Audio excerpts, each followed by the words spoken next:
আমাদের ডেস্টিনেশন যে আমরা একটা বিল্ডিং করতেছি, সেই বিল্ডিংয়ের ডেস্টিনেশন হচ্ছে কেউ বলতেছে 50, কেউ বলতেছে 60, আমরা বলি 100 বছর একটা বিল্ডিং টিকবে। যদি সেখান থেকে মরিচা ধরে তাহলে সেই বিল্ডিং 100 বছর তো দূরে কথা, সেই বিল্ডিং 10 বছর টিকাও সম্ভব না। আসসালামু আলাইকুম, আমি ইঞ্জিনিয়ার মোহাম্মদ সুলতান মাহমুদ। এই মুহূর্তে একটা ছাদ ভিজিট করতে আসছি জয়পুরহাটের ধানমন্ডিতে।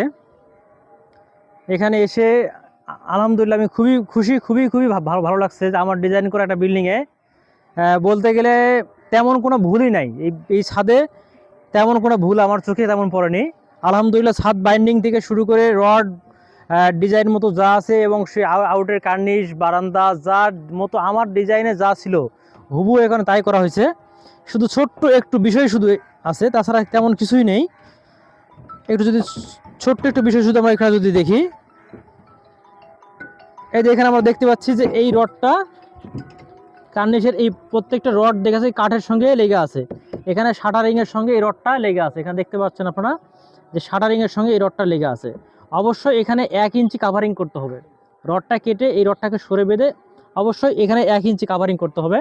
আর প্রত্যেকটা রডের কাভারিং যদি মিনিমাম 1 ইঞ্চি না থাকে তাহলে সেখান থেকে মরিচা ধরা শুরু হবে।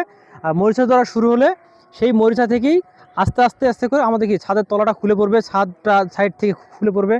তখন আমাদের কি বিল্ডিংটাই আলটিমেটলি আমাদের ডেস্টিনেশন যে আমরা একটা বিল্ডিং করতেছি, সেই বিল্ডিংয়ের ডেস্টিনেশন হচ্ছে কেউ বলতেছে 50, কেউ বলতেছে 60, আমরা বলি 100 বছর একটা বিল্ডিং টিকবে। যদি সেখান থেকে মরিচা ধরে তাহলে সেই বিল্ডিং 100 বছর তো দূরে কথা, সেই বিল্ডিং 10 বছর টিকাও সম্ভব না। তবে আলহামদুলিল্লাহ এটা বলতে পারি, আমি ঘুরে বেয়ে সব দিকে পুরা ছাদ ঘুরলাম, পুরাটাই সব কিছু দেখলাম, দেখে আলহামদুলিল্লাহ খুবই খুশি যে না আলহামদুলিল্লাহ পুরা ছাদের ফুল বাইন্ডিংটাই খুব সুন্দর হয়েছে। ধন্যবাদ সবাইকে, ভালো থাকবেন, আবার দেখা হবে ইনশাল্লাহ। আসসালামু আলাইকুম।